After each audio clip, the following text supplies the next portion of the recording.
Viewer discretion is advised. You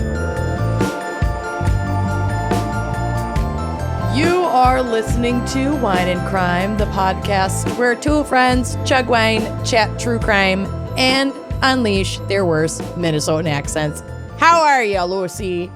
I'm fantastic. How are you, Amanda? I'm fantastic. Well, no, I am. I'm pretty good today. Pretty good. I've been sleep training myself. Yes, how's it going? It's Are you going, staying in your crib all night? I'm staying in my crib all night. Yesterday I cheated a little bit. I didn't get out of bed until like 10:15. That's not so bad. But today I was up. I was awake by 8:45 and I was out of bed by 9:20. And then tomorrow morning I have a Pilates class at 8:30 in the morning. You're gonna love it. I had a Pilates class this morning too. I'm it's scared. My new favorite thing. I'm scared. Honey, don't be scared. Okay. We're not using the machine though. This is a beginner mat Pilates. So I think I'm going to learn like the basic poses. Yep. Not I think sure. the mat Pilates, when you're on the machine itself, you can do like pretty much unlimited anything. It's sort of wild. The mat Pilates was the type of class that I took this morning. We had like this circle and it's like a little bit bendy. So you can put your hands on either side of this circle and like kind of pump it, like pulse, squeeze. And then we do the same with the legs. And then it's just like stretching and a little bit of pulsing. It's like half bar, half yoga, sort of. Okay. I think you're going to like it. And then your Monday, body just feels good. I have my beginner's boxing class. Oh my God. You're going to get so much rage out. I'm not going to lie. I really hope I can get into boxing because that would be A, an amazing winter depression activity. And B, how fun would it be to like fight a man? Not necessarily fight a man, but to do like meets, like matches. Oh my God. Like beginners. Just beating each other up. Beginners beatings. Oh my God. If you got so into boxing, what if you got into boxing and then turned into like a glow pro wrestler? I could see that.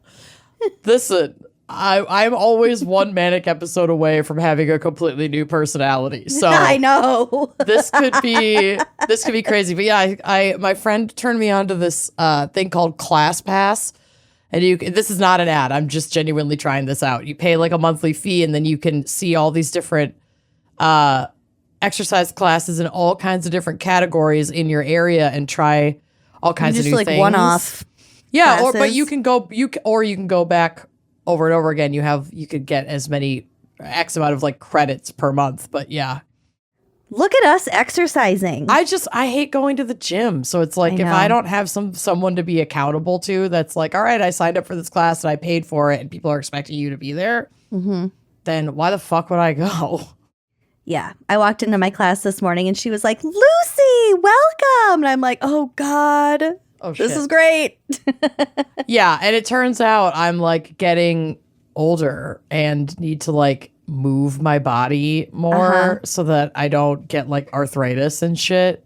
Especially in like a low impact way. Well, yeah, I don't know how low impact boxing is, but I want to get some pink gloves. I want to learn how to tape. I have to go early on Monday so I can get my gear. I'm excited. I feel like I'm more scared for Pilates, but more like excited for boxing. Well, boxing has the consumerism aspect of buying gloves and tape. You know, I like so that merch. is exciting. And I like attention. So like I kind of want to learn it as a skill and then go compete. Yeah. We'll see. We'll see what happens. Let's see if I like it first. But yeah, I hope one of your boxing matches. I bet you would. I want you and Corey there, and I want you to have costumes. And big posters. Huge support posters. Yes. So this is the goal. Everybody infuse positive energy into hopefully a developing love of boxing. We're manifesting. Not what we're talking about today. Sorry. Not even a little bit. Every time I go to record, I completely forget that I'm not just on a Zoom call with my friend for the first like 10 minutes of the show. My B. This week we have a very special fan pick from Kathleen Lanau. Wow. Wow, right now. Who has chosen Bakersfield Crimes. Yes, Bakersfield. Kathleen was born and raised in Bakersfield and then moved away because, as we'll get to it, there are probably other places to live. Hey, fair enough. But our delightful fan picker, Kathleen, also wanted us to shout out San Rucci Winery, which is located right in the area. So it's local to Bakersfield. I think Kathleen also knows the owners or something. I love that. Yeah. So a little personal connection. A little bit about them on their About Us page. Quote, the tradition that became San Rucci Winery began over 90 years ago when a young Italian from Tuscany and his wife and their young family immigrated to the United States. Faith and family was always important to Francisco Beccarucci. So like his family had done for years, he began to make wine at home for the family, especially for their Sunday dinners. The family winemaking tradition continued and became a greater part of family life when Francisco's granddaughter married a winemaker whose German and Sicilian family had also carried on the tradition of home winemaking and family get-togethers and Sunday dinners. They, in turn, passed the love of family, faith, and good wine to their son and daughters. By combining the Sicilian and Tuscan family names together, San Filippo and Beccarucci, the tradition of San Rucci was born. Cool. So two, generational wine families coming together through one couple's love and adoration for each other and wine, and thus San Rucci was born. Beautiful. And it is cute because their wines that they feature, remember when we were in high school and there was that store in Ridgedale Mall called The Afternoon? I loved that store. And it had those cards with vintage photos of people's parties and Christmas celebrations. And have something sassy in it. Yes. So some of their wines are dedicated to members of their family. So if you click the link in my wine pairing, you'll see the 2023 Vino Blanco. And look at the photo. I love that. These sassy 60s gals in their super cute business cash outfits. And big hair, the horn rim glasses. They're genuinely adorable, and I am obsessed with them. They caught my eye. So a little bit about this bottle that incorporates them. Vino Blanco isn't just another white. It's a perfect mix of two classic grape varieties, Falangina and Vermentino. These grapes have deep roots in Italian winemaking. Falangina has been a staple in Campania for centuries, while Vermentino thrives in stunning coastal regions like Sardinia and Liguria. We were lucky to find our grapes in San Benito County. California is such a cool viticultural area because it's not on the Mediterranean, but it has a lot of similar climate and even climes. Some of the soil content is pretty similar. So it's a great wine region in the US because it can grow all kinds of amazing wines, even ones that hail from, more of a consistent Mediterranean climate. To craft this unique blend, we combine 70% Falangina, aged exclusively in stainless steel to preserve its pure, lively character, and 30% Vermentino, which spent 14 months maturing in French oak barrels crowned with acacia heads. This careful aging process adds layers of complexity and finesse, giving the wine a subtle richness and a gentle whisper of oak. Together, they create a wine that's bright, easygoing, and oh so Italian. Featured on the label are Jackie, who is the mother/grandmother of the winery owners, and Concetta, who is Jackie's sister. So their grandma and their great aunt. Italian, stylish, and spirited, just like the wine. This is a 2023. This bottle retails for $36. So it is, a little higher end. But it is sure to be a crowd pleaser. It is a popper. Okay. So you're going to want to get yourself a Wine and Crime wine key from our online store, wineandcrimepodcast.bigcartel.com. It's also 12.5% ABV, which for a white is pretty boozy, but that's not going to boil you over. This would still be a great like late summer sipper, golden hour on the veranda, lamb fresh off the grill, a Greek salad with feta. Ugh. And a glass of this absolutely gorgeous Vino Blanco. So Yum. check them out. They do deliver to some places in the United States, but if you are in the area, definitely pop in and do a little tasting. San Rucci. Yum. All right, let's take a quick break, Ski, to hear a word from our sponsors, unless, of course, you are an Uncorked member where you can just skip right over this because you get your episodes ad-free. If you're not an Uncorked, lucky duck, you're so lucky. Plus, smarty pants, a ton of extra content, bang for your buck.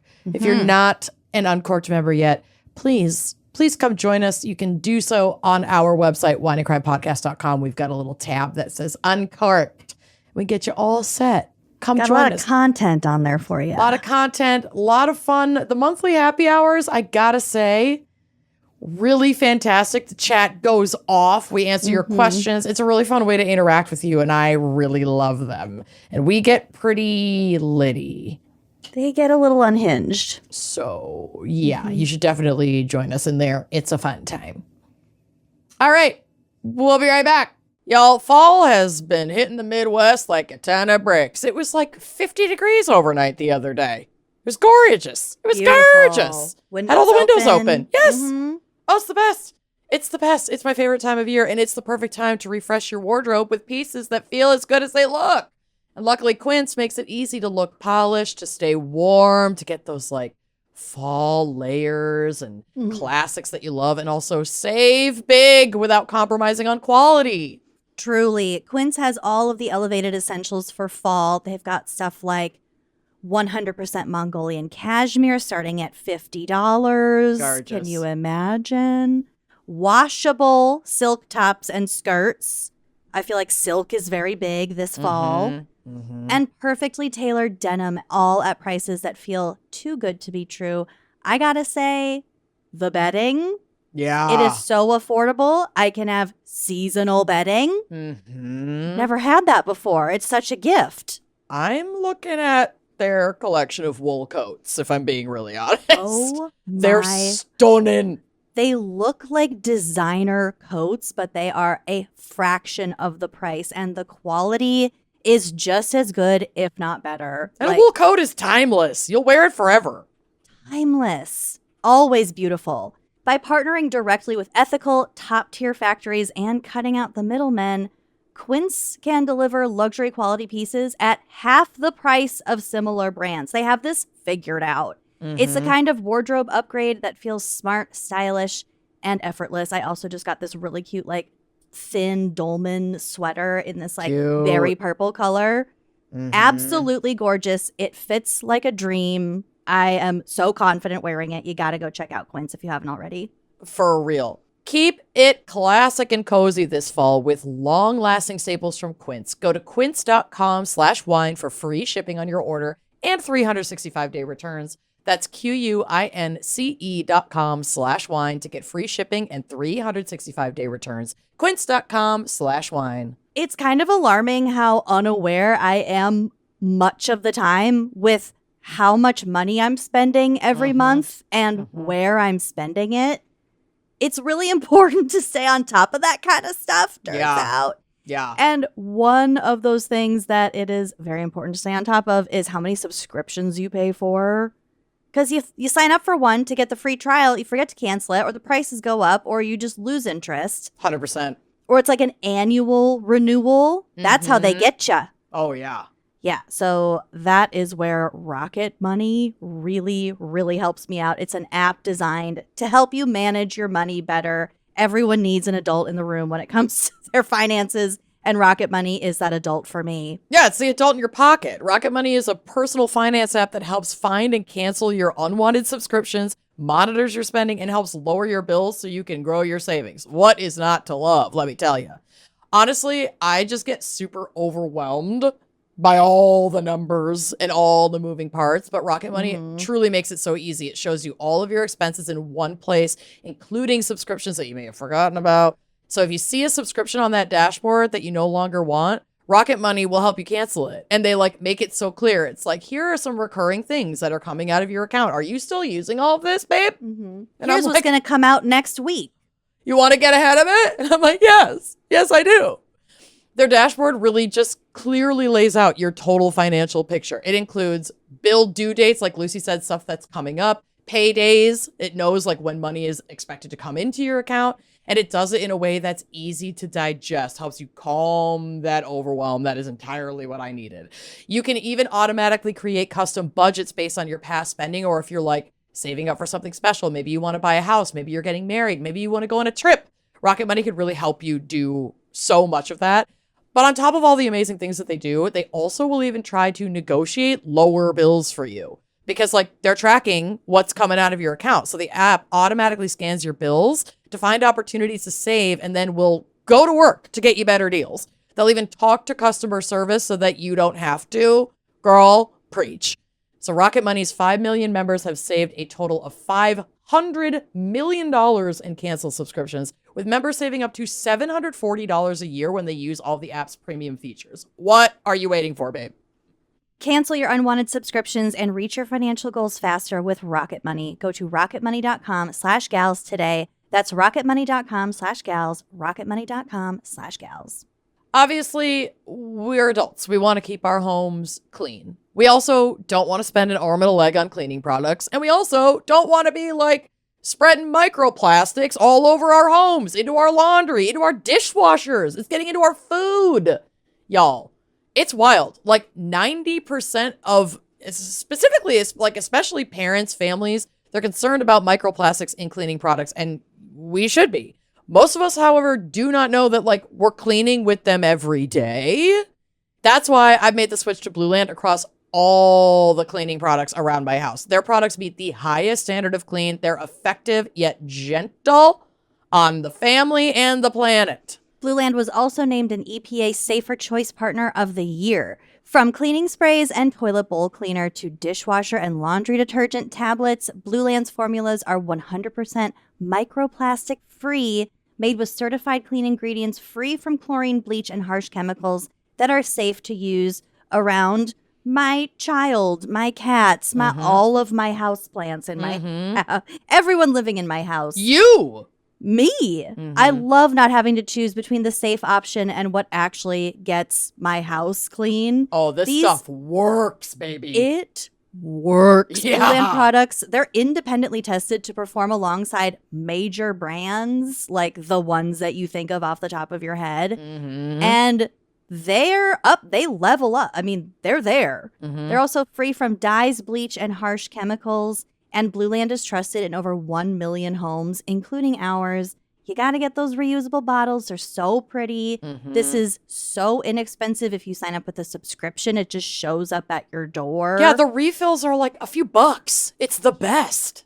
You just set it and forget it. I'm in love with the toilet tablets because I use those in between like an actual scrub of the toilet. Yep.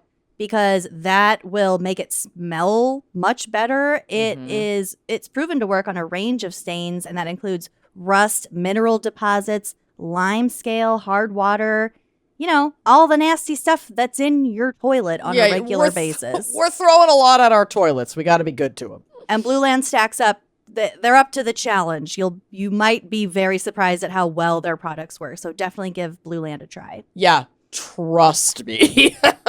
Okay, trust me, they work. Blueland also has a special offer for our listeners right now. Get 15% off your first order by going to blueland.com/gals. You won't want to miss this. Blueland.com/gals for 15% off. That's blueland.com/gals to get 15% off. Here we go. Welcome back, everybody. Lucy, what on earth do you have in store for us for Bakersfield Crimes? I didn't know where to go with this necessarily. How could you possibly know? Bakersfield, okay, some fairly Rando populous town. city. 8th most populous city in the state of California, but still like, okay. Why? But this was Kathleen's fan pick. I shall honor it. I actually learned quite a lot about our friends over in Bakersfield. I can't wait. Some things not quite expected. Oh, twists and turns. I have quite a cornucopia for you, and then a little literal cornucopia. Oh, We'll get to it. okay. Bakersfield, California is located in Kern County near the southern end of the San Joaquin Valley with the southern tip of the Sierra Nevada just to the east. They've got lots of interesting topography in this area. What a gorgeous spot. Beautiful. They also have the Tehachapi Mountains that rise over a vertical mile Whoa. to the south. They have tons of forests, ranges, canyons, national monuments, and my favorite, the San Andreas Fault. Oh, Goes through the area. right through there. Can't think about it. Can't So go yeah, there. that'd be a scary spot to be during the big one, huh? You're going big right one. into the earth. Milestone. You might just get cracked right in half. Let's go. You might. You know what? If you're gonna be in a landscape changing, earth shattering earthquake, may as well just be right at the epicenter. May as well just make it quick. I'd rather be far away and not be affected. That's Like physically, super emotionally, fair. of course. Yeah. So it is about 151 square miles. She's pretty big. 100 miles north of LA, which would be about an hour 45 drive on the I-5 Okay. or 53 hours on foot. Oh my God, if you decided to walk. If you couldn't hitch a ride, you just got to walk. Hoof it. Walk. About 410,000 residents live there as of 2022. They've got a whole lot of oil and a whole lot of agriculture. Okay. Combined leads to pretty poor air quality. Yeah. So, Unfortunate. those are their two primary industries, and they're kind of dirty industries. Sure. So what kind of agriculture are we talking here? Is this growing edible food? everything. Is it livestock? Fruit, vegetable, produce, livestock, lots Okay. of dairy cows and things like that. I 'Cause, don't yeah. actually know for sure, but The cows and the carbon monoxide or whatever, the carbon dioxide that they put off and the gas, it's crazy. they definitely have a lot of orchards. Okay. So it's at least a lot of fruit and veg. Kern County is California's most productive oil producing county and the 4th most productive agricultural county by value in the United States. Oh, so not just California. California's most oil producing county, Okay. and in the United States, the 4th most productive agricultural county. Wow. Yeah. So that it says a lot. A lot of you see all the videos of the migrant farm workers and things getting fucking abducted by ICE or Yeah. whoever. Mm-hmm. I'm willing to bet a lot of that is in this area. Yeah. Yeah. Anywhere with a heavy agricultural economy will have migrant workers. It's also pretty close to Mexico. We're south of LA. Oh, no, wait, no, we're north of LA. Okay. I was like, wait. But we're still, it's still pretty close. Sure. We'll get to the immigration part. Industries in and around Bakersfield include natural gas and other energy extraction, mining, petroleum refining, distribution, food processing, and corporate regional offices. I really appreciate when my oil refining and my food processing can just be done in the same door. Yeah, the same area. Ideally, same facility. Why are we wasting space? Yeah. You know? Yeah. It's a great fit and I love it. The world is definitely not poisoned. Sick. Yeah, completely sick. I love. You know what I love. When my corporate office building is also right next to said beef processing and fresh fruit washing. For sure. Mm-hmm. For sure. Here's a fun fact for you. Speaking of produce, corn with a K is from Bakersfield. Hell yeah. Hell yeah. Corn's big in Bakersfield. Corn is real big in Bakersfield. Archaeologists have found evidence of the presence of settlements in what is now Bakersfield for thousands of years. When the Spanish first arrived in the area, it was inhabited by the Yaulumne people. Mm-hmm. They lived in lodges along the branches of the Kern River Delta. They hunted antelope, tule elk, deer, bear, fish, and game birds. Wow. So because the river is in this valley, it's very wet and it is prone to, ebbs and flows in the water levels. So flooding. But they'd lived there for a long time, so they knew how to fucking deal with it. Sure. This area was also pretty remote and inaccessible, both because of the river and also all the mountains around it. Mm-hmm. They were kind of left alone. Mm-hmm. Pretty protected by the elements. Mm-hmm.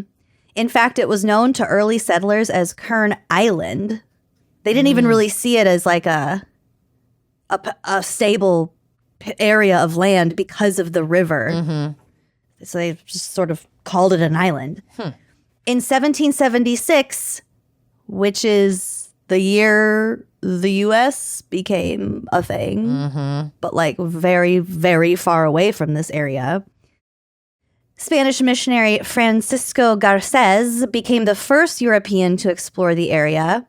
On May 1st, he wrote that he visited a village and wrote, quote, "The people of the rancheria had a great feast over my arrival, and having regaled me well, I reciprocated to them all with tobacco and glass beads, congratulating myself on seeing the people so affable and affectionate." Okay. And easy to overpower.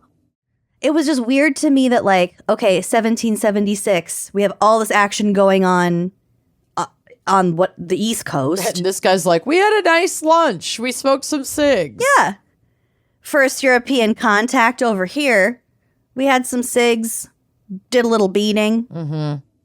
Yeah, it's just the dates lining up like that is just like, it's really funny and not funny, but interesting in retrospect. Yeah, I mean, it makes you wonder how long it took for the West Coast, like indigenous people of the West Coast, to even get word of all of the fuckery out east. This is a big fucking country. It's not like they had cell phones or the postal service.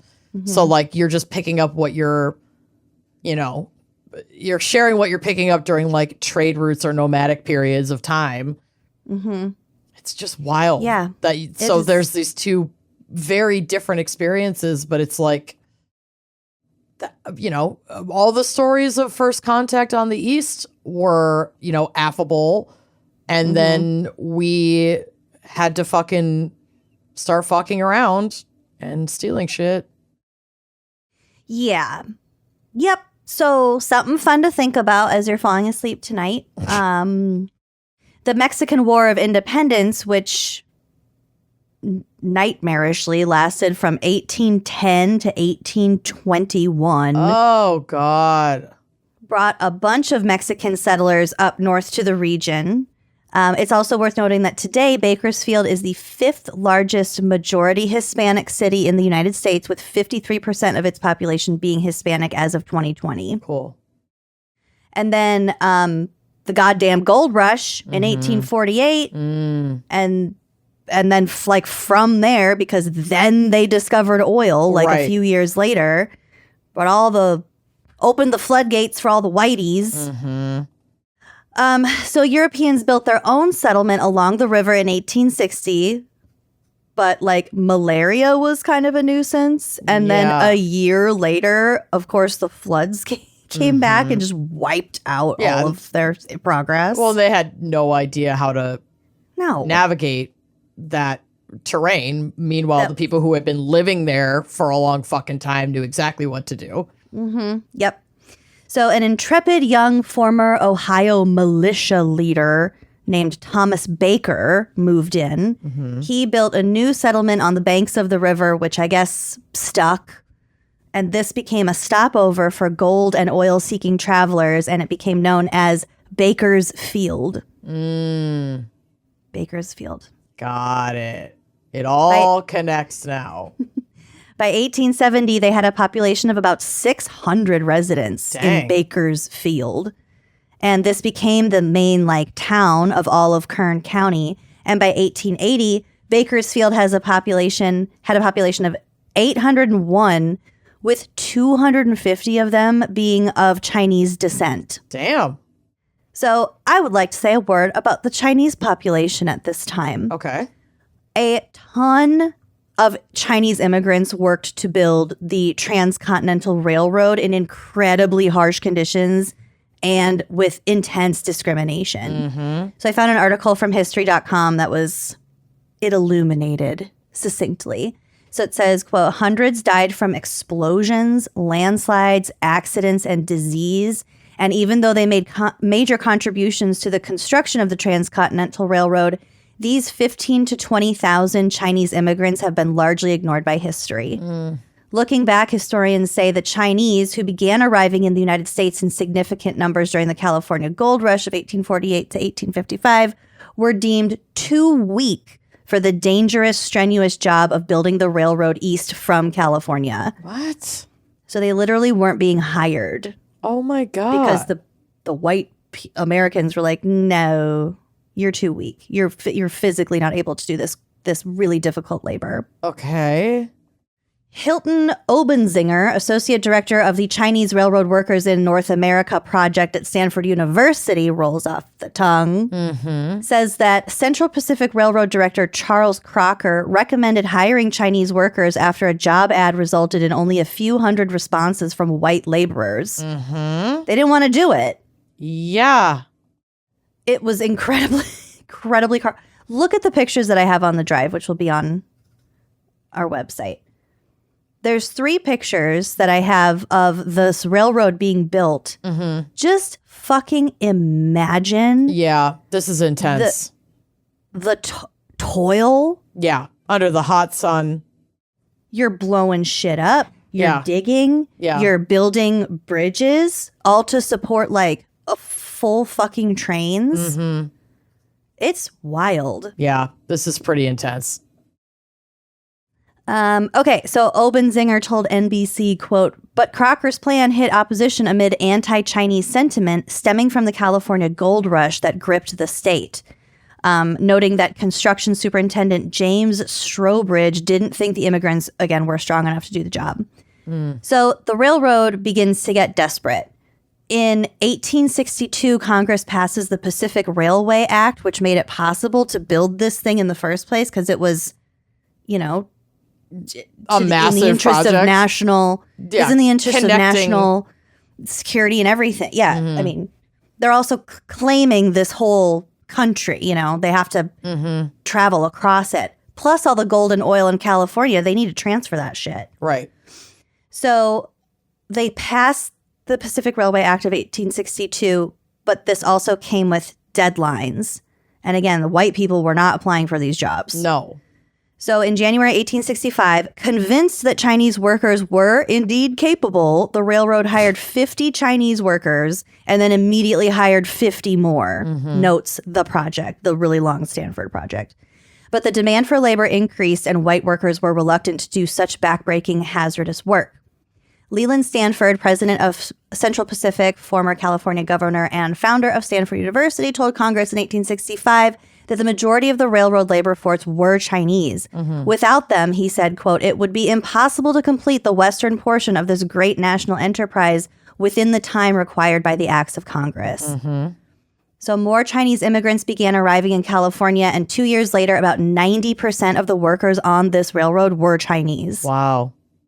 Their job duties included everything from unskilled labor to blacksmithing, tunneling, and carpentry, and with most work done with hand tools. Wow. So literally backbreaking work. Holy shit. Of course, the large number of immigrants working for Central Pacific and their hard work did not mean that they were well treated or well compensated for their efforts. Nope. According to the project, Chinese workers hired in 1864 were paid $26 a month. Yep. Working 6 days a week. They eventually held an 8-day strike in June of 1867. Mm-hmm. So, quote, Chinese received 30 to 50% lower wages than the whites for the same job, and they had to pay for their own food. Oh, for God's sakes. They also had the most difficult and dangerous work, including tunneling and the use of explosives. There's also evidence that they faced physical abuse at times from some supervisors. They protested these and the long hours, and they used their collective strength to challenge the company. So 8-day strike.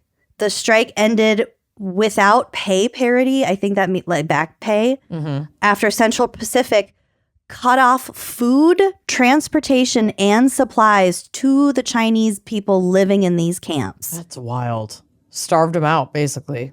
Well, they fucked them up, but then like in the end, the corporate people got too nervous. So they did end up getting improved working conditions after the strike, but not before the company was just like, hey, we can fuck you up too. But like, I guess we're sort of in a bind. So, okay, fine. Plus by then a lot of the railroad was done. They're not going to do this work forever. No. You know, there is a time limit. Right. Okay, so despite Chinese workers' contributions to building America's historic infrastructure project, their history is often forgotten, as is a lot of Chinese and Asian in general history when it comes to, telling their stories as it relates to American history. Yeah. There's a book that I read when I was in like 5th grade, and I had to Google it because I didn't remember what it was called, but I have like a very vivid memory of the plot. It's called Dragon's Gate by Lawrence Yep, Y-E-P. And this book has like stuck with me. It's got very powerful stories about a young Chinese. Well, it's about a young Chinese boy, and like his father moves to the U.S. and his mother stays in China, and like there's all this obligation. Like he wants to go to America and live this exciting life, and then he ends up going to America, but it's not great. He has to work on the fucking railroad with his dad and some other male relatives, and it's like horrific. So anyway, it was a really great book, and it's probably not going to be talked about in June's history class. So I'm going to make her read it when she's in 5th grade. So get it for your kids. Yeah, I don't get it think from I the ever library. Read that. Did you just read it because you stumbled upon it, or did you read it for a class? I remember reading it while we were camping, so I probably got it from the library. That sounds like you. Laying in a tent while it's raining, reading a devastating historical nonfiction YA. Historical YA. My God. Yeah, well, that's me. Okay, anyway, Dragon's Gate by Lawrence Yep. Okay. On the topic of railroads, in 1874, the Southern Pacific Railroad finally arrived in Kern County. We're back to Bakersfield. It all comes back to Bakersfield. Well, it should. This is our Bakersfield. Oh, right. Duh. Okay, so it finally arrived in Kern County, but the station was like 3 miles away from Bakersfield. So how do you get... Okay. Because there was like a land dispute between the town and the railroad, and I think the railroad was like, we're not coming any closer. Like, that's your property. Like, you know, I don't know the details, but 3 miles is a little bit too far. So the townspeople got pissed off, and along with sugar magnate Klaus Spreckles, raised $3.5 million to build their own fucking railroad. What? It's unclear to me where the Bakersfield Railroad connected to like the main vein. Like, I don't know where all these connected or like how much. It made a big difference, though. I will say that. So by January 29th, 1895, so like fucking 19 years later. Yep. It was slow going. Well, yeah, it's all DIY. Yeah. That's a big job. And again, I don't know how long this $3.5 million addition or like their own railroad was. Must have been pretty long. But by January 29th, 1895, the San Francisco and San Joaquin Valley Railroad, which they called the People's Railroad, was born. Okay. Upon completion, the town threw a parade attended by thousands.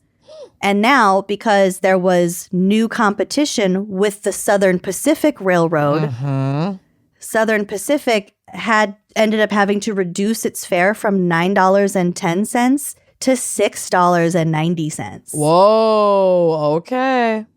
Little competition will really bring down the prices. Yeah, it will. Here's another fun fact that I found just for you.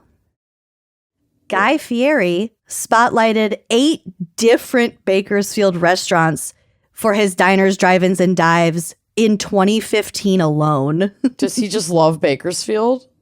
They probably have a limited budget, Yeah. and they got one hotel for 1 week and banged out 8 episodes. Yeah, fair enough. Incredible. So, I know you like I Guy do like Fieri. Guy Fieri. Fieri. Fieri. Bakersfield is pretty dangerous, according to statistics. I was kind of surprised by this. Okay. According to Neighborhood Scout, its total crime index is 4, with 100 being completely safe. So that means that Bakersfield is safer than 4% of cities in the U.S. So it's not that safe. You have a 1 in 112 chance of being the victim of a violent crime, whereas in California in general, you have a 1 in 197 chance. Okay. So it's So that's like higher than average. significantly. Yes, much higher than average. You have a 1 in 29 chance of being the victim of a property crime versus 1 in 43, again, for California in general. That said, and I'm lifting this straight from Wikipedia, the 2015 Mapping Police Violence Study calculated that Bakersfield police killed civilians at the highest rate in the United States, logging 13.6 killings per million people compared to the U.S. average of 3.6. Oh my God. Yeah. In all, 13 people were killed in 2015 by BPD officers, and 27 people were killed by law enforcement officers in Kern County, which has a population of approximately 900,000, which is a little more than twice as much as Bakersfield by itself. For sure. The Guardian reported that law enforcement officers in Kern County killed more people per capita than any other American county in 2015. Yeah. And, That you might know, there have are... something to do with why it's so dangerous. Yeah. And there's, you know, it's not to say that crime stats are completely negligible. Like, they are valuable to some degree, but a lot of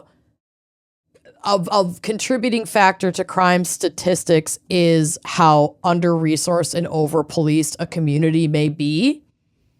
So, you know, it's hard to just get a sense of quote unquote crime from those stats alone. And it sounds like the police presence is not a friendly one there. That's why I wanted to include the police thing too, because those stats are much more alarming in terms of like statistical rate than the violent crime ones. Right. And it's like a snake eating its own tail, because then the cops can keep saying, oh, well, we're in the most, you know, violent county or dangerous county in XYZ. But, you know, there's danger on both sides here. Yes. So there's that. They do have a flag. And it's funny. Their flag is just their city seal on a white rectangular background. Hey, whatever works. Whatever works. Actually, that's this what you version mean about has literal cornucopia. Okay. Yeah. Oh, but their flag, it does appear to have like a little rope border, which, you know. It's cute. Cute Okay. deed. It's an effort, yeah. Okay, so this is the description according to the city's actual municipal code, because I did go to the city website and just take it off of there. Yes. The common seal of the city is adopted and described as follows. Okay.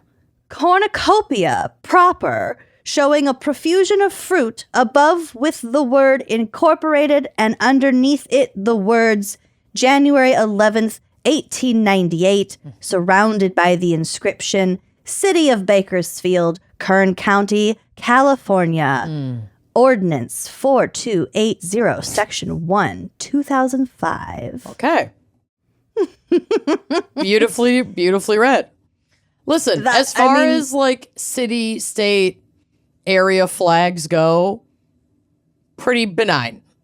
Pretty fine. Leaning into the abundance of the land, popular crops. Okay.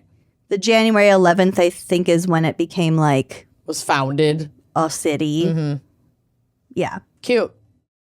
It's fine. Yep. It reminds me of underwear, just like the fruit of the loom. Yes, it's very Fruit of the Loom, which I guess is a Mandela effect thing with remembering the cornucopia. There's no cornucopia. Okay. Isn't that weird? That's very weird. That's very weird. Yeah. But I thought the same thing when I saw the cornucopia, and I was like, why does it remind me of underwear? Oh, Fruit of the Loom. But I recently saw that Mandela effect. Mm-hmm. It's not actually in a cornucopia on the Fruit of the Loom. Baby, simulation theory. Berenstain. Take your red pill. What are we doing? I don't want to take the red pill. I want to go back to sleep. Whatever, girl. Quit your job. This is nothing is real. No. But I'm also taking the blue pill. Yeah. Okay, I do have a short case for us. Okay. With a fairly recent update. Big trigger warning. Oh, God. This is a very gruesome. She's short, she's gruesome. Oh, God. Okay. So we're going back to March 29th, 2011. Mm-hmm. Just outside of Arvin, which is in Kern County. I think it's about 15 miles from Bakersfield. Okay. Pretty close. It was close enough for me. So in the rolling foothills at the base of Bear Mountain, there's like some vineyards and some orchards. It's beautiful. Mm-hmm. But it's also not uncommon to find dead bodies out there. Oh, it's pretty remote. It's very remote. So think of a huge sprawling orchard. Mm-hmm. You really only have like a frontage road. Yep. And then like really not some little access roads, mm-hmm. but not really, no one's going back there. Mm-mm. Especially if it's during the time when the trees aren't doing anything, mm-hmm, you know? Mm-hmm. So it is, they'd find about a dozen dead bodies out there a year, and they are... That's a lot. Yeah, homicide victims. Oh, God. Okay. So it's not just people out getting lost or anything. No, it's specifically like a dumping. It's a dumping ground because it's so remote. Mm-hmm. So yeah, 12 a year. That's a lot. Going back to these kind of insane statistics out of Bakersfield, that just seems like a lot. Unfortunately, on this day, they found another one, but this body was not like the others. Oh. So Ray Pruitt, formerly of the Kern County Sheriff's Department and currently an investigator for a law firm, said, quote, "I remember looking at the detectives and the sergeant on the scene and the coroner investigator who had arrived on the scene, and we were all kind of speechless. We were all just looking at each other, trying to get our minds around what we were looking at. It was that surreal." Oh, God. It's one of those types of murder investigations that you come across maybe once in an entire career, maybe never. Oh. So what they had found was the body of a woman estimated to be between the ages of 40 and 55. Mm-hmm. They thought she was white or light-skinned Hispanic, mm-hmm. about 98 pounds and about 5'1". Oh, little teeny. She had been decapitated. Oh, my God.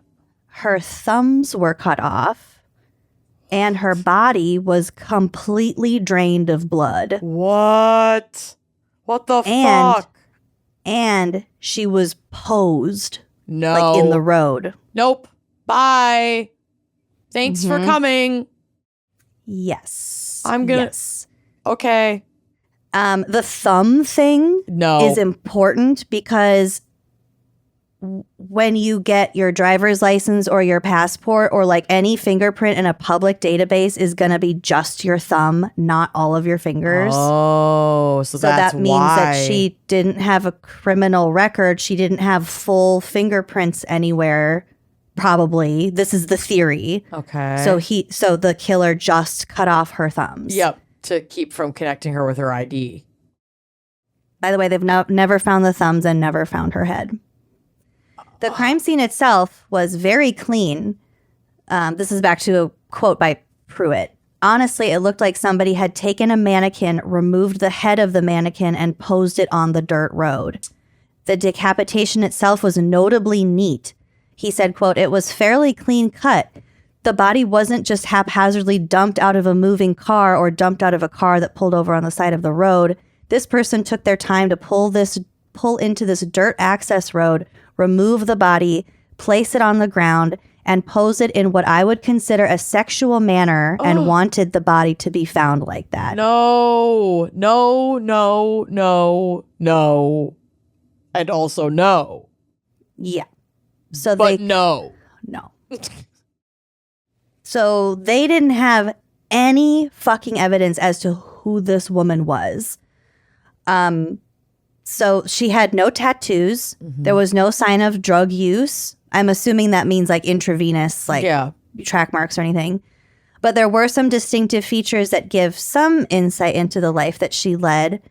One investigator said she does have some surgical scars from a single mastectomy as well as a C-section. Beyond that, we don't know anything about her. Oh my God. This woman had survived so much. Her DNA wasn't matched in any missing persons databases. Mm-hmm. And because they had no fucking idea, like nothing to go on. And when did they find her? The 90s? 2011. 2011. Oh, shit. Okay. Mm-hmm. So they took some biological material, so they had her DNA. Yep. They kept that, but the case went cold because they ran her DNA. They ran her through the stuff and they couldn't find anything. Mm-hmm. So they just kind of kept their samples and then they buried her once they lost all the leads. So her remains were buried in Union Cemetery, I think later in 2011. Like it went cold really fast. Poor thing. But of course, technology advances and some investigators were just kind of, this affected them. They couldn't let her murder go unsolved. Mm-hmm. And in 2020, the Kern County Medical Examiner's Office reached out to the DNA Doe Project for assistance. Mm-hmm. So this is from Forensic Magazine. DNA matches to the Jane Doe's genetic profile were distant cousins with common surnames, making building this woman's family tree a time-intensive task to identify ancestors spanning 8 generations. Oh, my God. And placing them in an extensive family tree. Yep. Yeah.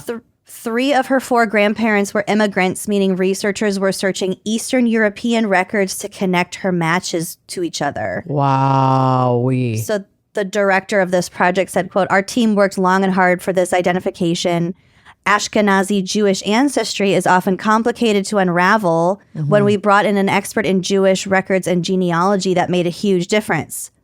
Representation matters. Mm-hmm. I mean, it is.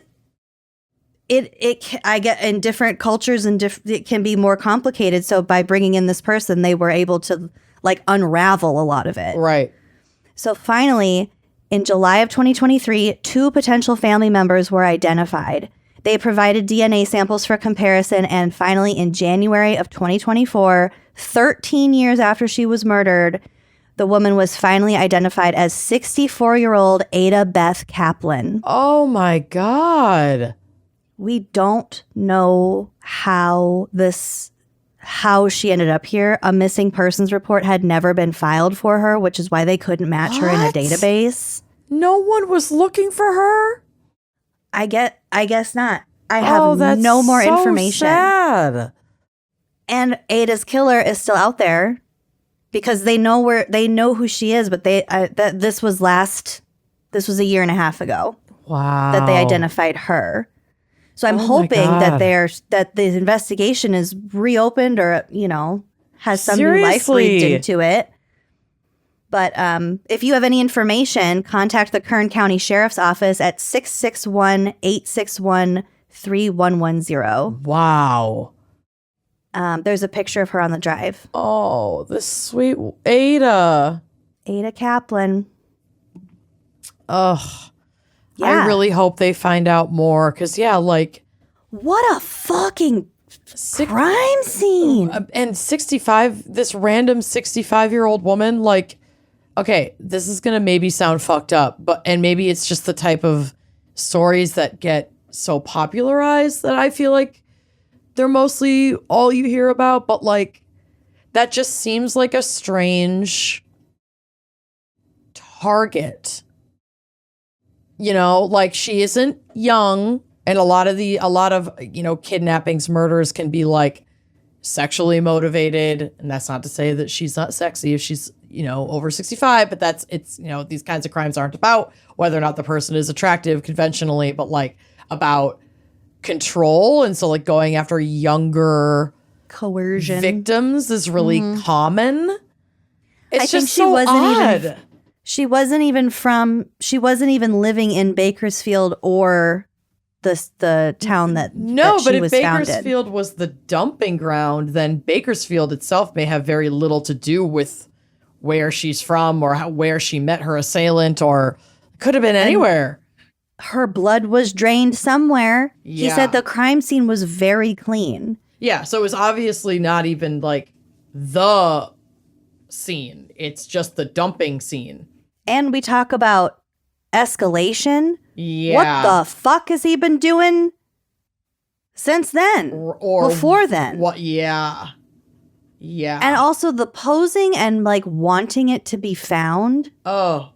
I don't feel like that's very common. You'd think that, and that would be a behavior that I would think would repeat as often as possible. Yeah, this seems like a very specific MO. Like it's very ritualistic, the draining, the precision. The precision.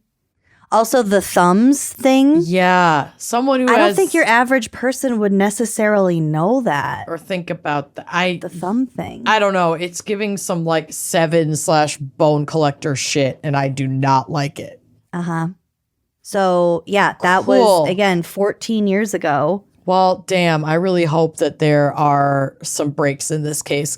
Because even if we could just get some contact with friends and family of this woman to piece together a timeline of like who saw her before, who was the last to see her before she was essentially missing. Mm-hmm. I mean, that would be huge because that could at least help find a general area of where she may have been and where she may have met this individual who did this. I've got to think this investigation has been reopened. You have to.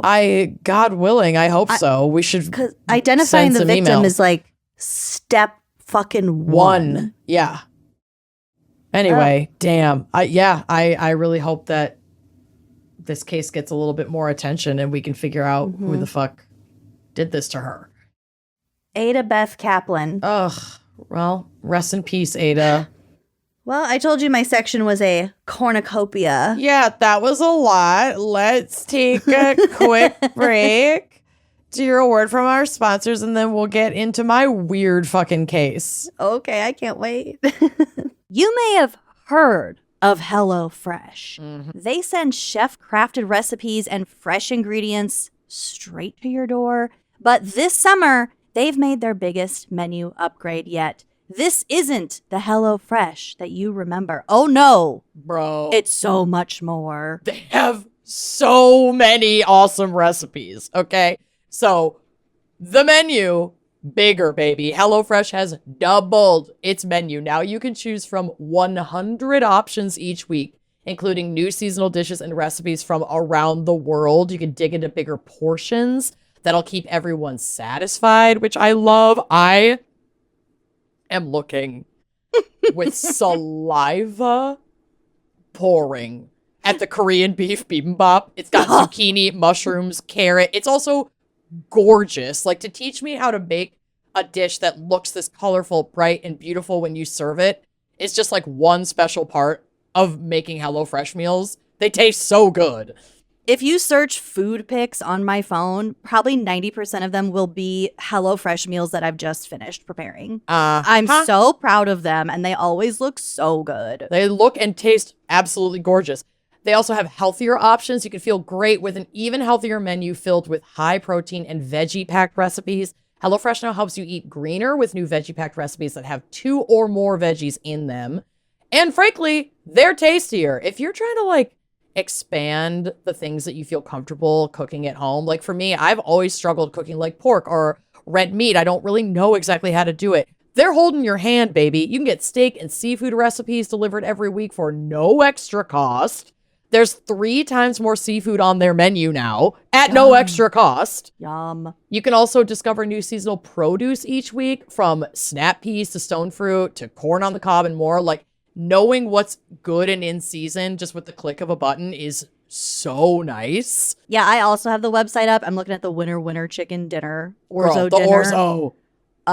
Roasted zucchini and tomato. I am such a sucker for roasted summer vegetables.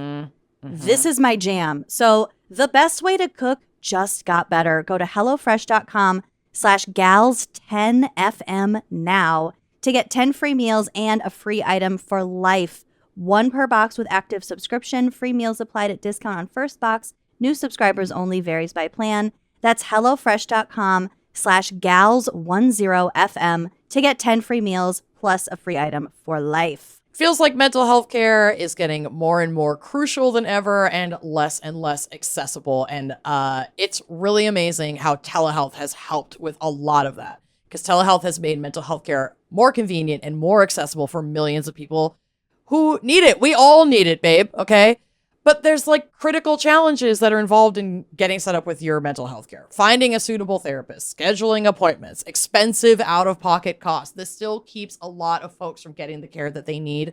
And that's why we're so proud to partner with Rula, because Rula is on a mission to make high-quality mental health care from a licensed professional, easy and affordable for everyone. Rula's got you covered. They take most major insurance plans, and the average copay is only $15 per session. You can now get the quality care you need when you need it at a price that you can afford. And honestly, Rula is not just affordable. Like, that's a great part of it, but the care that they're providing is so wonderful. They stick with you throughout your journey. They're making sure you get the best therapy. They're helping you stay accountable and like tracking your progress, but also really making sure that you're making progress throughout your therapy journey. With Rula, every provider is carefully vetted and chosen for their expertise, so you'll always know that you're in the hands of quality providers who are dedicated to making real progress in your care. The first step on your journey to mental well-being is so easy. Rula starts by asking you just a few questions about what's important to you, what your goals are, what your problems are, you know, what kind of care you might need. And then they provide you with a list of licensed in-network providers who match your unique preferences. You can schedule your preferred time and meet with your therapist as soon as the next day, which, as we always say, is so crucial. So go to Rula.com/gals to get started today. That's RULA.com/gals for convenient therapy that's covered by insurance. Thousands have already trusted Rula to support them on their journey toward improved mental health and overall well-being.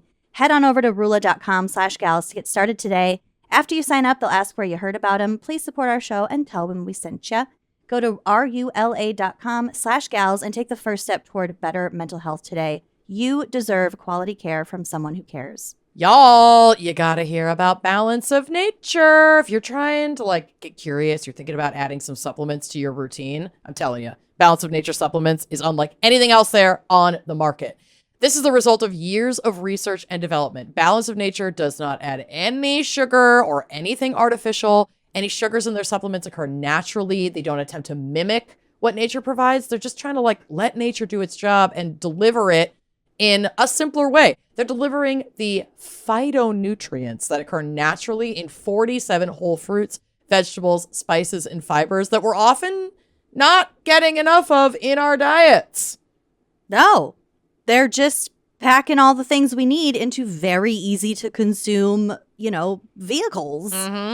More than 90% of Americans do not meet the recommended intake of dietary fiber. Fiber is so important, people. Balance of Nature supplements are designed to be a convenient way to get a wide array of 47 fruit, vegetable, spice, and fiber ingredients into your daily diet. You don't have to actually eat 47 different fruits, vegetables, spices, and fibers. Who has the time? No, we're consolidating, baby. We're working smarter, not harder.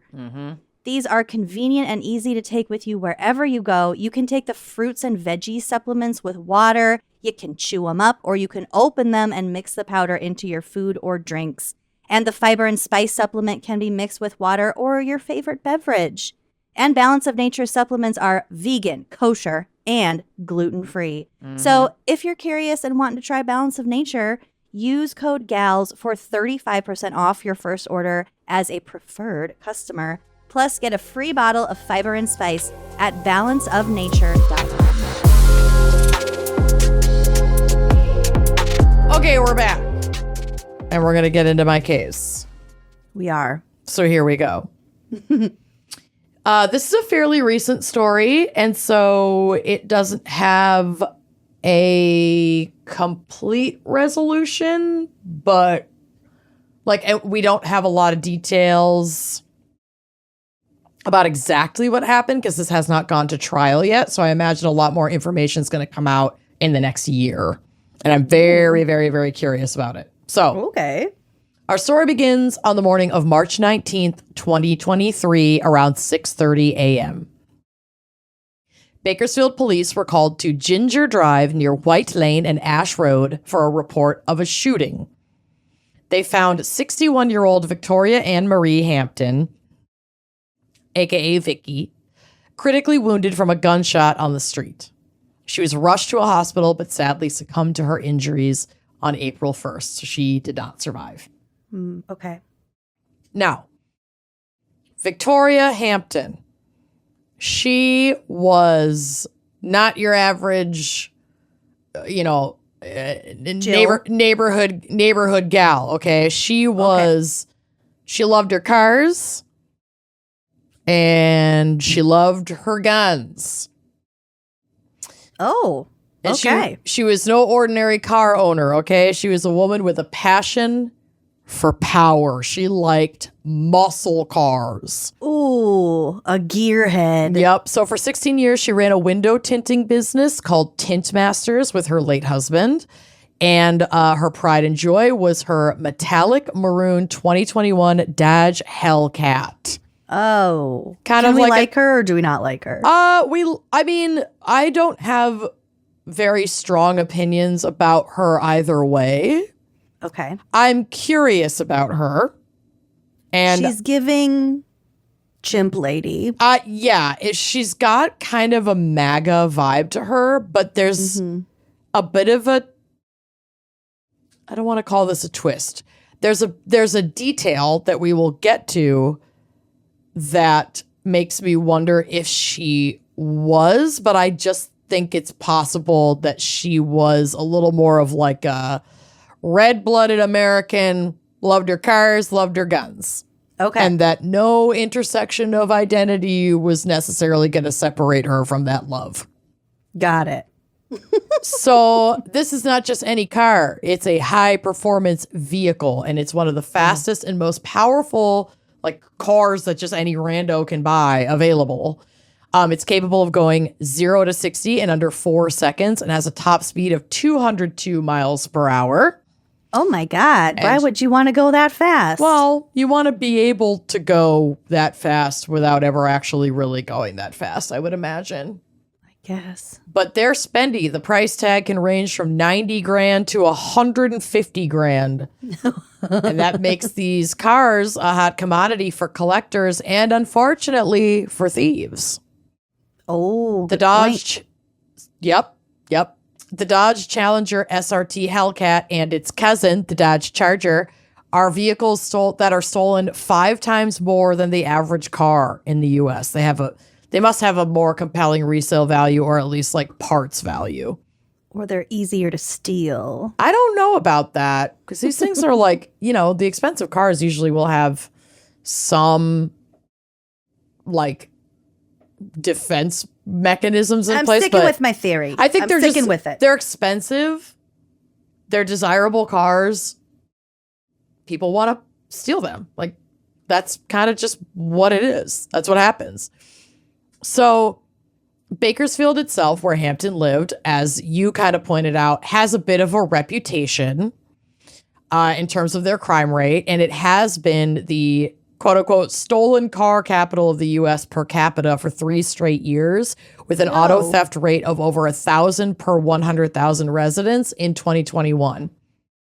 That's a lot. Yes, it is. And so it wouldn't be uncommon for somebody who loves and kind of collects and has a big budget for cars to, say, put an AirTag in their car in a place that's not easy for a thief to find, so that should it be stolen, which apparently in this area is a pretty high probability anyway over the national average, so you could find it.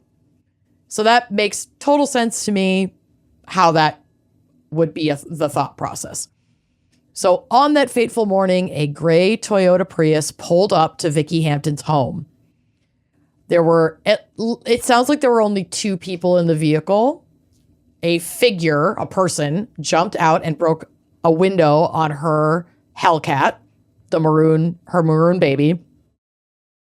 Like, got the door unlocked, climbed in, maneuvered the vehicle into neutral, and then the accomplice from the Prius got out and helped push the Hellcat down the street and out of sight, and then returned to get rid of the Prius. Hampton realized, then I think someone came and picked it, like towed it, like picked it up. When Hampton realized or got it, it's either they got it started somehow. We don't know exactly how. They either like hotwired it or somebody else came and towed it away. But like they pushed it out of sight. The Prius left. And then by the time Hampton was like up and about for the day, she realizes the car is gone. My baby. Yep. But she did not immediately call 911. Instead, she called her best friend, Teresa Klein, and said, hey, my car got stolen. I've got an AirTag on it. I'm going to find it. Ooh. So Vicky decided to track her stolen vehicle herself using the Apple AirTag. And for those who don't know, this small device about the size of a quarter emits a Bluetooth beacon that can pinpoint its location through nearby iPhones. So it pings like any other iPhone or Apple product in the area, and then that helps send a signal like to your phone. Really good to have in your luggage. Yeah. While some police departments like the NYPD unofficially encourage their use for recovery efforts, it's kind of a double-edged sword. So like even police agencies will be like, yeah, this isn't a bad idea to have, but if you have it, you're going to be more inclined to... Basically, there's like a rising trend of vigilantism, especially when it comes to car theft, where it's like, oh, I'm going to track this item. I'm going to go confront the person who stole it myself. But that is obviously a dangerous, act. Like, yeah, if you're you don't know who you're confronting. You don't know who you're confronting if you're not prepared for that. So yeah, Sergeant Robert Pear of the Bakersfield Police Department stated that Hampton did not contact law enforcement after tracking her vehicle. Hampton, who is described as outgoing and outspoken by friends, was not one to back down. No, ma'am. On her iPhone, she could see that her Hellcat was not that far away. So she got into her other muscle car, a black 2018 Dodge Challenger SRT, and followed the signal. The intimidating one. Right? As she spoke with her friend on speakerphone, she spotted the car. Quote, oh, there it is. I found it, she reportedly said, adding, I'm going to go scare these guys off. She likely assumed they were just punk kids. Teresa Klein, her friend, heard Hampton stop her car, put it in park, open and slam the door, and then yell, hey, motherfucker, which, like, God bless her. Another friend described her yelling, quote, hey, what the fuck are you doing? And then she said, quote, just like that, pop, pop, pop, they shot her in the head. And she could hear it on the phone. Jesus Christ. So Teresa Klein heard 2, possibly 3 gunshots, followed by a car alarm and the sound of a vehicle speeding away. Emergency responders found Hampton face down on the asphalt, bleeding from the back of her head. When they rolled her over, a 9mm handgun was found in her left hand beneath her body. Oh. So this brings us to that significant aspect of Victoria Hampton's life, her love for guns. Mm-hmm. She was not only not intimidated by firearms, she was definitely a firearms enthusiast. She owned enough guns to, quote, supply a small army. A lot of it was like part of her collection. A lot of them were still in boxes. They weren't even really used. It was like, I have it just to say I have it.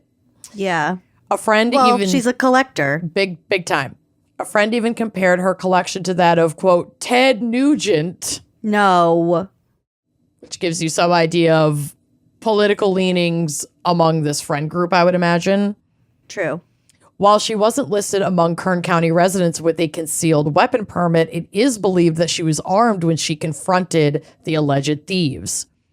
Police found a plethora of weapons in her black Challenger that she had driven to confront them, including a semi-automatic Dan Wesson 45, a Ruger 1022 semi-automatic rifle, 6 knives, and numerous loaded magazines and ammunition.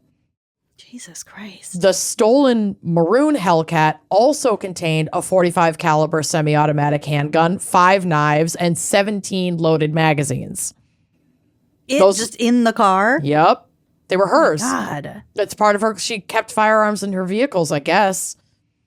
This raises, the big question. Did all of that weaponry give her kind of an elevated sense of empowerment, or like turns out to be unjustified feeling of confidence? Mm-hmm. And, her friend on the phone she said, I'm going to try to scare these guys off. I would imagine she rolled up armed. She at least had the 9mm in her hand, mm-hmm. with all of these other guns in her car, kind of ready to like put up a fight for her car.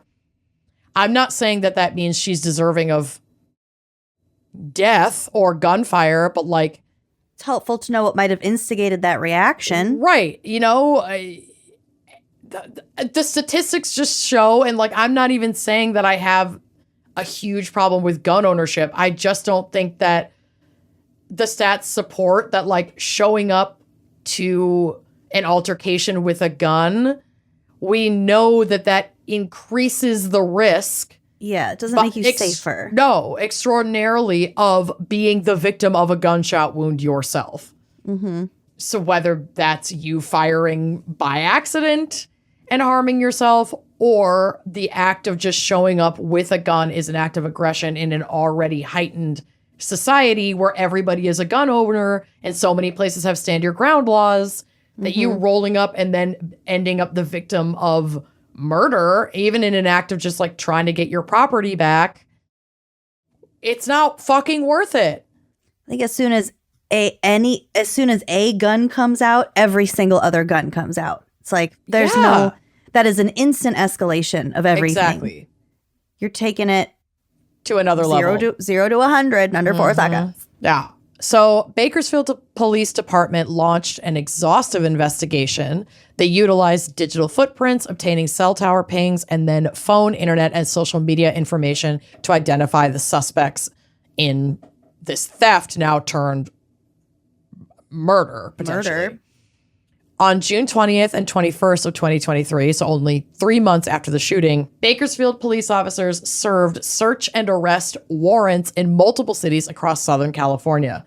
They arrested 4 guys between the ages of 18 and 23 in connection with the homicide. I swear to God, car theft is like mostly teens. Mm-hmm.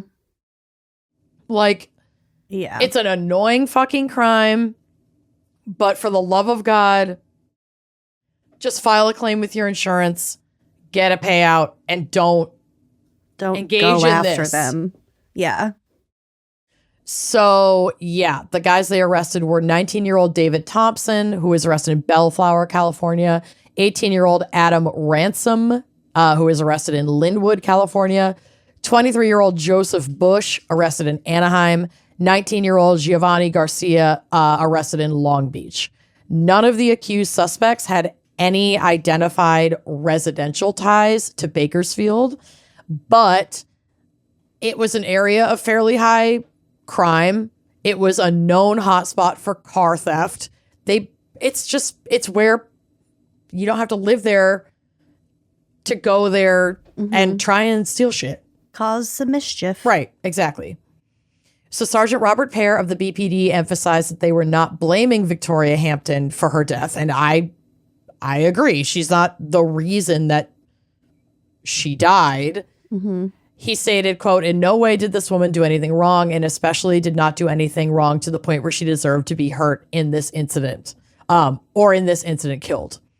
However, he also stressed that it's impossible to know if someone stealing property is armed, which is the whole point. You just don't know what you're walking into. Even if you are heavily armed, it just doesn't, it's a car. It's not worth it. It's not worth your life. It's not your firstborn. No.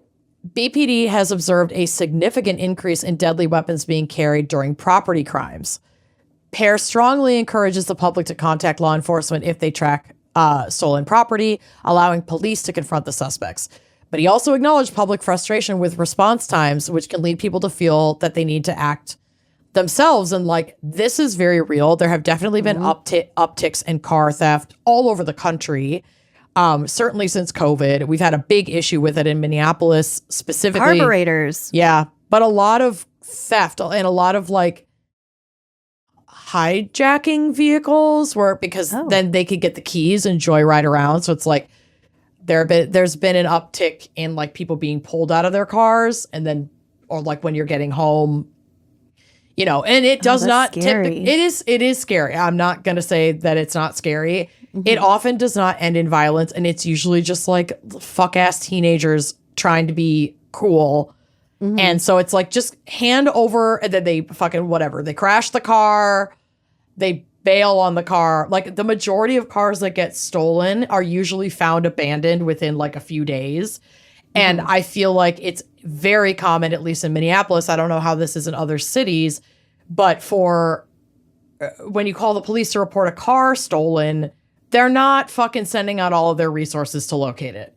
They're not, because most of these cops know, okay, 9 times out of 10, this is shitty kids going for a joyride, and then they're going to ditch the car and we're going to find it. And it's either going to be totaled or it's going to be reparable, and then it's an insurance problem and they're not like looking for the people who stole it.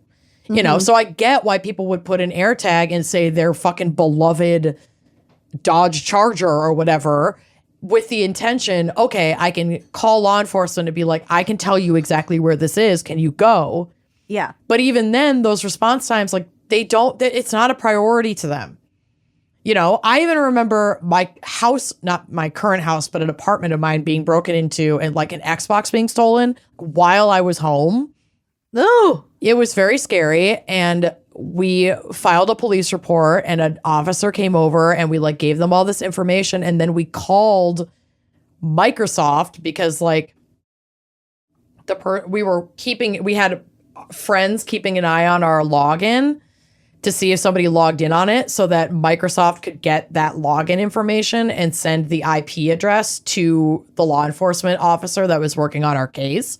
Smart. So we did like all of the work to keep an eye on the account, have friends keep an eye on the account, and like screenshot/call us as soon as they saw somebody log in so that we could then give that login information to Microsoft and they could release it to the police. So we did all of that for them and then investigating and then gave the police the number being like, there was a login. This is our contact at like Microsoft customer service. He can't release the IP address to us, but he can release it to you. And then we can figure out who has it so we can fucking press charges for breaking and entering. And the cop just never did it. Never called Microsoft, never followed up.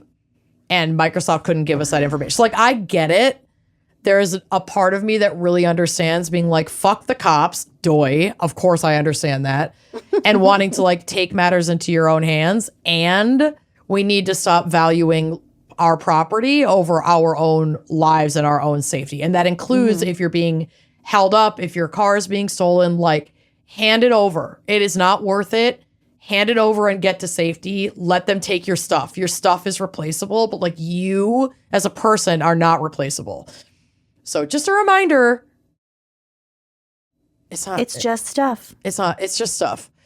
So David Thompson, identified as the possible shooter of that group of 4 guys, offered a peculiar explanation to investigators. He claimed that, motivated by peer pressure, he fired his gun into the air as he approached Hampton to scare her off because she was armed, and that she must have accidentally shot herself as she stumbled away in fear. Who said that? That's the defense? Yeah. One of the suspects who is being charged with being the one to actually pull the trigger and shoot Vicky. I forgot the trial hasn't even happened yet. Yeah.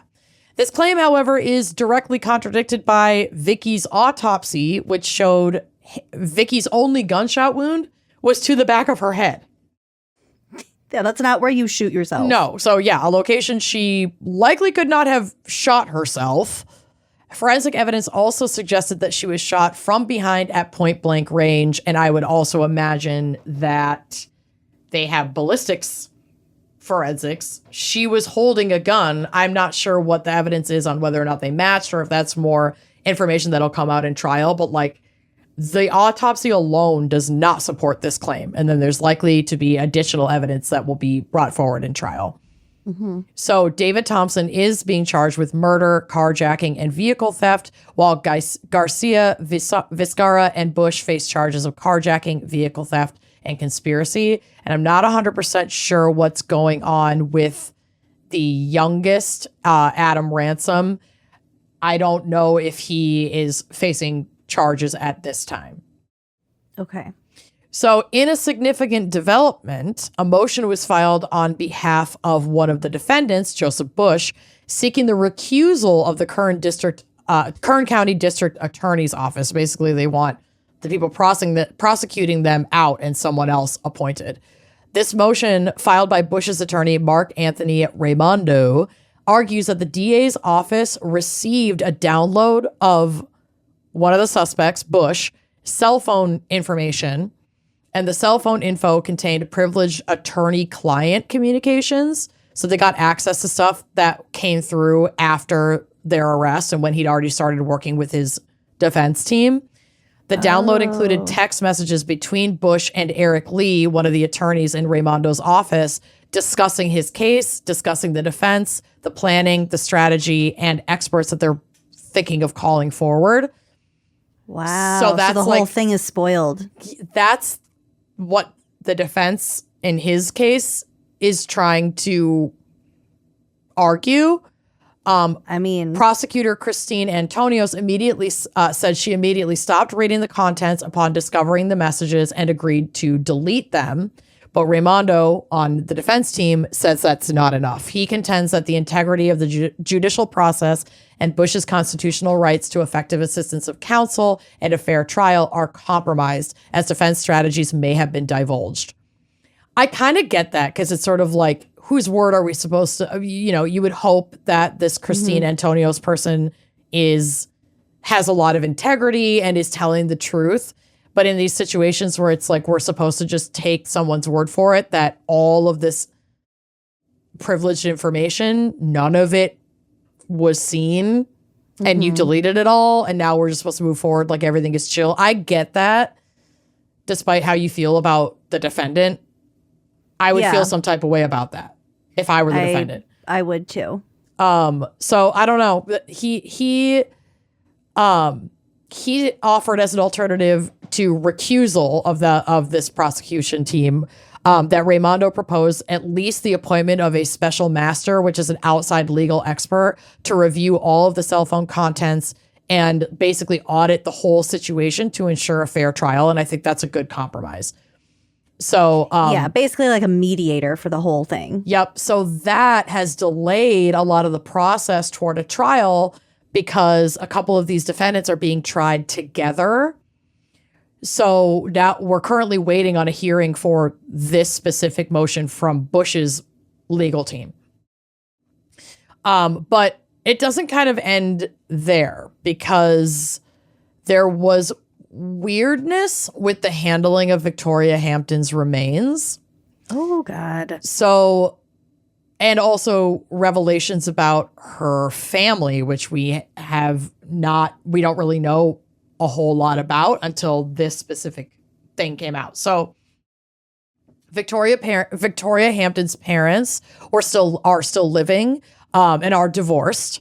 So her father is Richard Escudero of Bakersfield and then Nancy Hazel of Texas. So her father lived in the same area, but they were all estranged.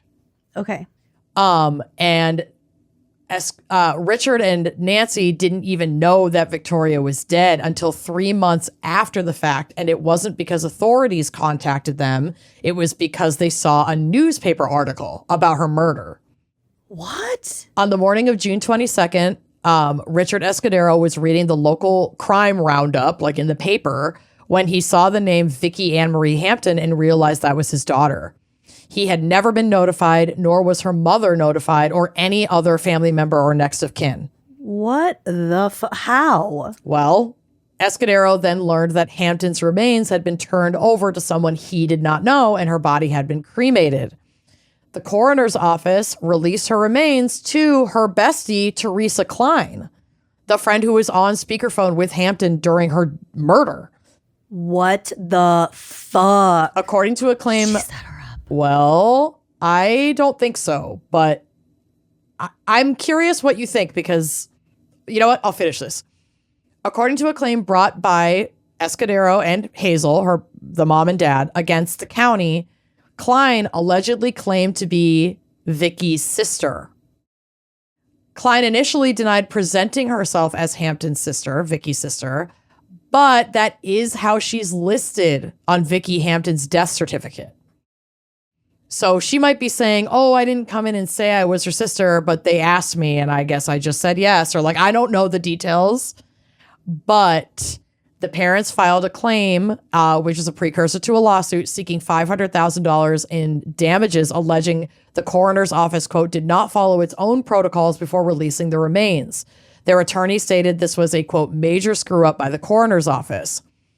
Now, here's why I believe that Bestie Teresa may have posed as her sister. I think she did it to get the remains and make sure her friend's wishes were honored in her death because, as it turns out, Vicki had been estranged from her family for several years.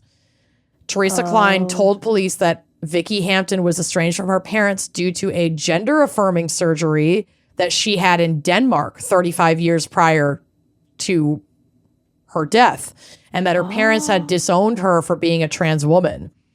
However, Hampton's father, Richard Escudero, while acknowledging the operation was painful for him, stated that the estrangement was because Hampton had misappropriated over $150,000 of her grandfather's money. Now, I don't know. I'm speculating wildly, but I read that as, no. We weren't mad about the operation. We were mad at what money she used to pay for the operation. Yeah. Like, I feel like it makes a lot more sense to me why they wouldn't have found out about her death, why Teresa would have risked Pretending to be her sister if there's the possibility that Vicki did not feel safe or understood by her own family and she'd cut them off.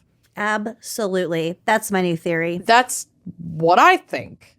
So I don't know. Like I said, I'm speculating, but I do tend to lean toward that. And that makes the pieces come together so much more clearly for me. Like if it were me and you were estranged from your family for whatever reason, and like I knew the details of that and I wanted to protect you in death, I could easily see myself doing that for you or you doing that for me.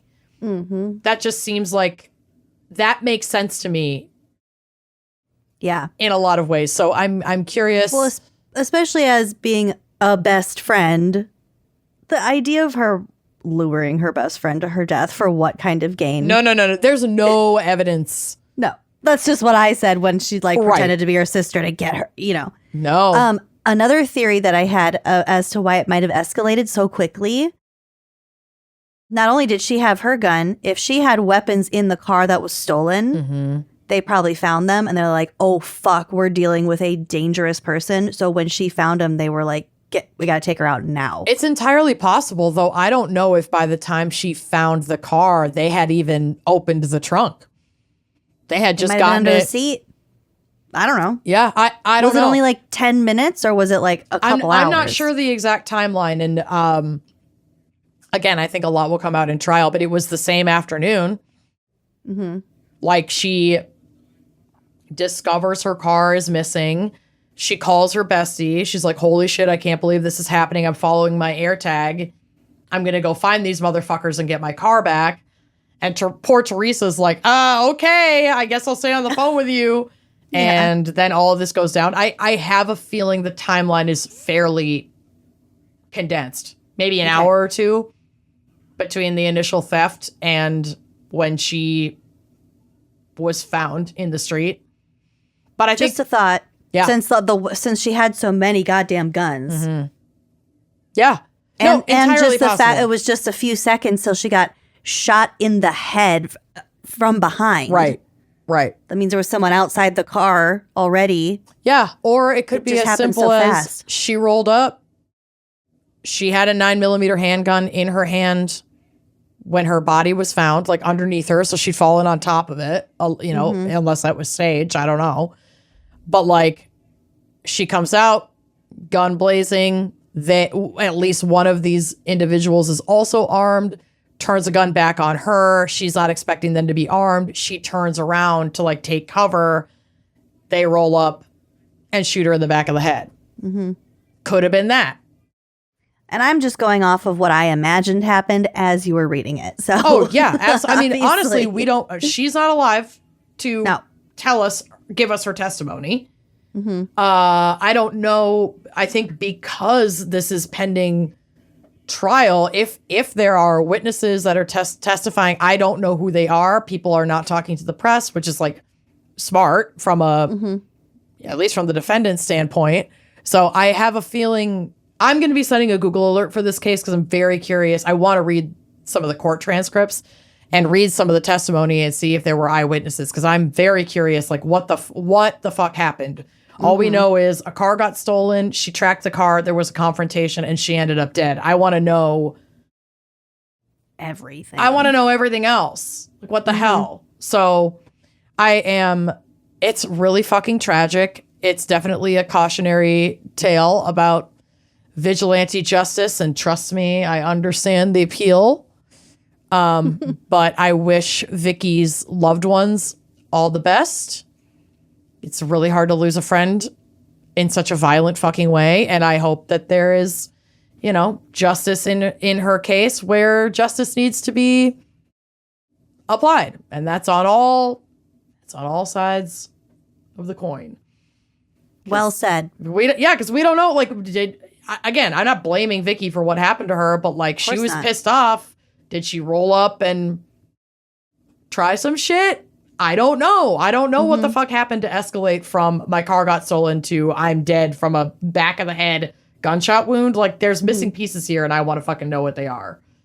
And even if she did roll up, she's getting her car. Deserve to be killed. No, she does not. And we have at least Teresa's testimony. She was on speakerphone when it happened, so I feel like if there had been more yelled or said or threatened by Vicky, we would know about that from Teresa's testimony. But also, she's a best friend. She might be wanting to keep some things closer to the chest to protect Vicky. So we don't know. We're going to see what comes out in court. I'm just very curious. I feel like there's a huge gap in like the what the fuck happened of it all. Yes. Keep me posted. I'll set a Google alert too. Great. I love it. Well, yeah. So that's Bakersfield, baby. That's fucking Bakersfield. Kathleen, your home turf. Well, that was a surprisingly interesting episode. Yeah, your case is haunting. Yes. And I will say I Googled Bakersfield weird crimes and Me one too. of the Okay, did you see the Labubu story? No. Turns out it didn't happen in Bakersfield. It was just reported by Bakersfield.com. Okay. But $30,000 worth of Labubus were recovered from a house in Chino. Girl. I don't understand the Labubu. They're not cute. But these people who stole them, they think they surreptitiously entered the warehouse where the Labubus were on several different occasions and were taking them out in like shifts. Oh, siphoning Labubus. They were siphoning the Labubus. I have the one and only. Oh, she's canceled. Carat. What'd she do? She put a Labubu in blackface. Oh, Jesus Christ. Yeah, and it was bad. Oh, no. Yeah. So, fuck that lady. Okay. Not great, guys. Not great. We can't have anything. No. I do like the voiceover, though, with people holding their pets and really holding their cat's ears back and saying that. It's very funny.